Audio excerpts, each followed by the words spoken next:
Ce qui est intéressant, c'est quand tu parles de faire les parallèles. Hein? C'est comme un maillage, mais on sait qu'aujourd'hui, les tendances sont là. D'ailleurs, le sommet est là pour en parler et on voit que ça réunit quand même des intervenants fort intéressants de plusieurs pays, des associations. Et on interpelle, dans le fond, à ce que la personne réincorpore mieux comment elle vit avec son corps. Hein? On parle contenu-contenant.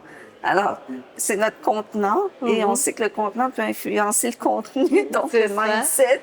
C'est ça. Et donc, toi, quand tu interviens avec un patient, un client, c'est toujours dans cette optique de redonner la souveraineté à l'individu. Personne.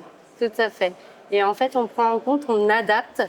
Donc, bien sûr, il y a des recommandations qui vont être générales, mais surtout en naturopathie, pour nous, c'est d'adapter en fonction de la personne qu'on a en face de nous, en fonction de son âge, en fonction de son cursus de vie, en fonction de ses pathologies, en fonction de sa physiologie, en fonction de ses émotions. Donc, on prend tout ça en compte.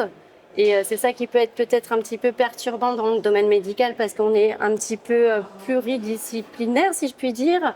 On a différents outils qu'on utilise en naturopathie et on prend en compte maintenant, il y a beaucoup en recherche scientifique, le microbiote.